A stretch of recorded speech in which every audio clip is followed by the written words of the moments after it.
I'm getting to that age, I'm 23 years old, I'm 23, not a lot of people believe that, I'm 23. I know in the west of Scotland, this is what a young guy looks like in this day and age, I'm 23. I look like a darts prodigy, don't I?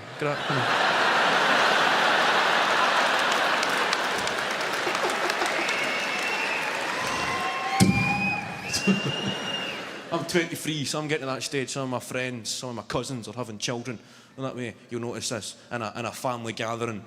There's a newborn baby getting passed around somebody's living room like a joint.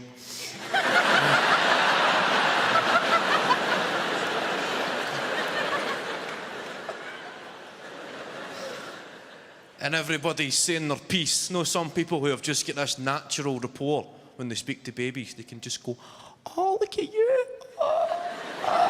And the baby starts mumbling, "Are you telling me a wee story?" It's getting closer and closer to me and I'm thinking, shit.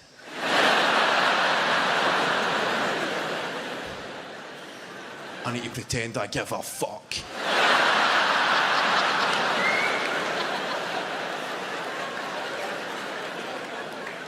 And it gets to me and I just kind of freeze. I'm going, how you doing, mate?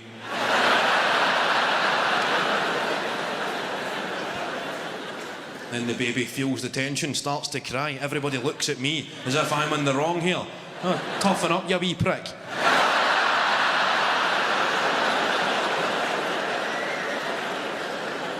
Dogs as well, I feel uneasy in the presence of dogs. No dogs in the traditional sense, I mean dogs. Right, now you get a difference.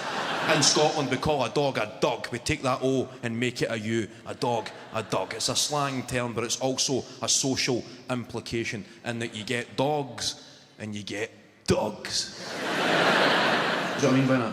You get, oh look at that wee dog watching that fucking dog.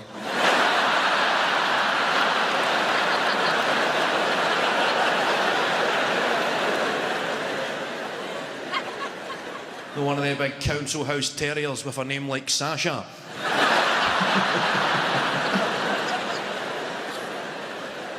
Somebody brings it on a bus and it jumps on top of you on the bus and you shite yourself. And the owner's going, "Don't worry, she's only playing with you. Don't worry, she's just a big softie." And the dog's going, "You know that's a lie."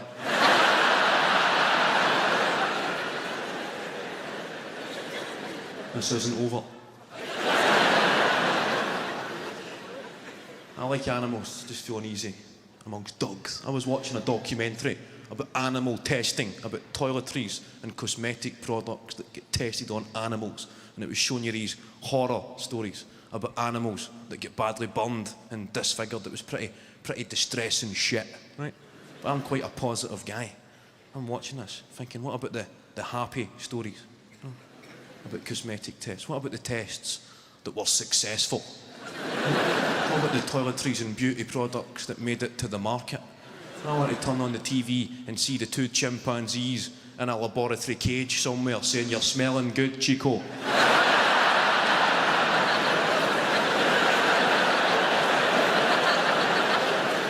Is that Lynx Africa? Boom, Chico, wow, wow. I went to the south of Spain on holiday. I tried to be a bit more cultured. I've been trying to learn Spanish for about a year. I was fed up being abroad and having people translate for me into English. That's pretty humiliating, isn't it? As a Scottish person, you walk into a pub and say, "Are you still serving food?" "Ke?" "Oh, he asked you, are you still serving food?" "Ah, si.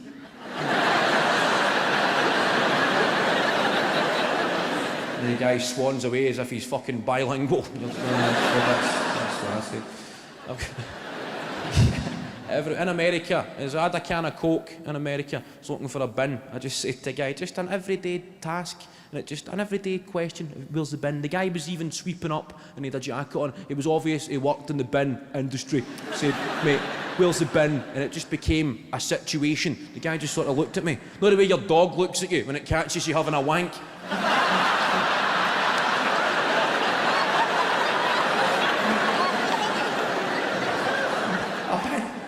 A bin. There's only 3 letters in one syllable. How many variations in the word bin can be offered? A bin.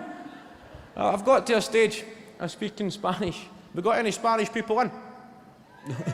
Just one guy at the back. What about Spain are you from, mate? Fucking Provenmal. Yes.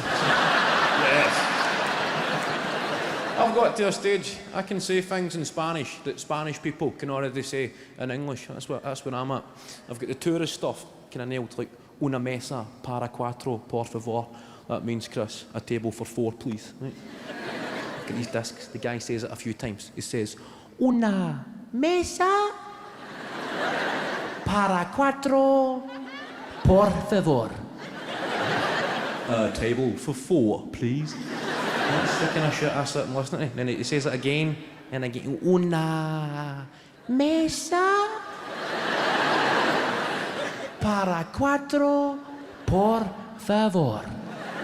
A table for four, please.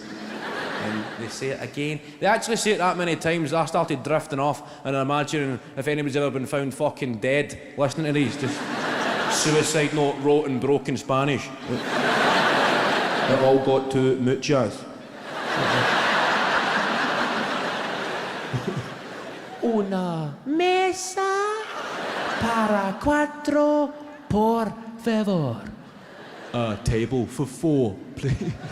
That was only a bit I took in. That's crucial knowledge, because I know that when me and 3 associates walk into a restaurant in Spain, I can tell the head waiter is looking at us and thinking, well, I wonder what the fuck these guys want.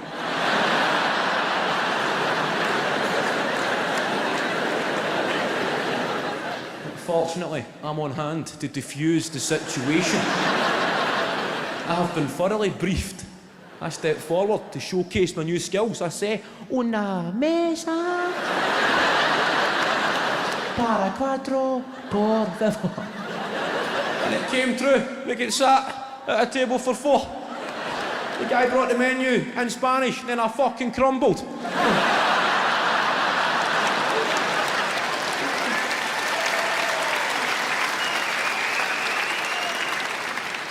Our 3, they're losing their minds, going, what the fuck's a hamburger essa? I don't trust this place. I'm going to McDonald's. We're paying it back. 1.5 trillion. That's the plan. Reduce the deficit. The deficit means you spend too much money, don't bring enough money in. Tory solution, make cuts. I think we just need to start making some more fucking money. All these billionaire psychos putting their taxis into the Cayman Islands. They tell you that as if the money's irretrievable. Fucking invade the Cayman Islands. Get it back. What the fuck are the Cayman Islands going to do about it? Instead of getting after disabled people and fucking single parents, that takes balls, doesn't it? That takes balls. George Osborne, Ian Duncan Smith. Going through disabled people's doors, this is your fucking fault, mate. You. We could go after tax-avoiding multinationals. We could go after Vodafone, Starbucks, Amazon, Google, Gary Barlow, but it's your fucking fault. You.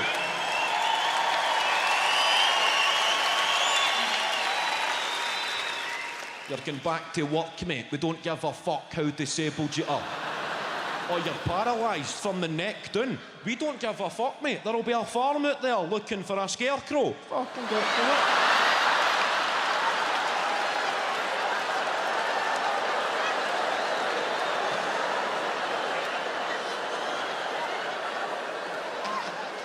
Couple of people checking for the offside flag on that joke there.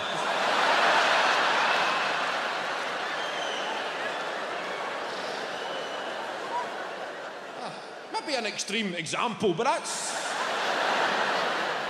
their ideal world, cutting benefits, and people fall for it. People believe it. I hear folk moaning. I hear them, see them on Facebook. And you discover through Facebook you hate your own fucking aunties. Reading their shite. I have worked my whole life, and I've worked 2 jobs since I've been 12 years old, and I think it's a disgrace that these people are sitting on their fat arses. They're spending their dole checks on alcohol and cigarettes. It's a darn right disgrace. You're missing the point, man. They're spending it on alcohol and cigarettes. Highly taxable goods. The country's getting it back. These people are reinvesting. These people are the heroes in this mess. It's not poor people spending, it's fucking rich people saving. That's the problem. The money's there. Just need to get it to people that will fucking spend it. I would put the dole up. I would make the dole £1,000 a week.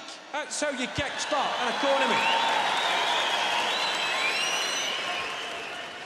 Every bit of it would get spent. You see it on Black Friday. That's poor people. Imagine them on £1,000 a week. The country would be fucking bouncing.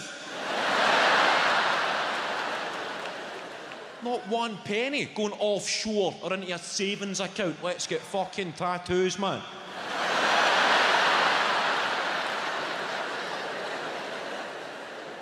People arriving at the job centre in taxis to sign on. Just keep your meter running, my man. I'll be 5 minutes. That's the dole up to £1,000 a week, Denise. You still wanting your tits done? I will get the hot tub. Aye, fuck it, why not? £1,000 a week.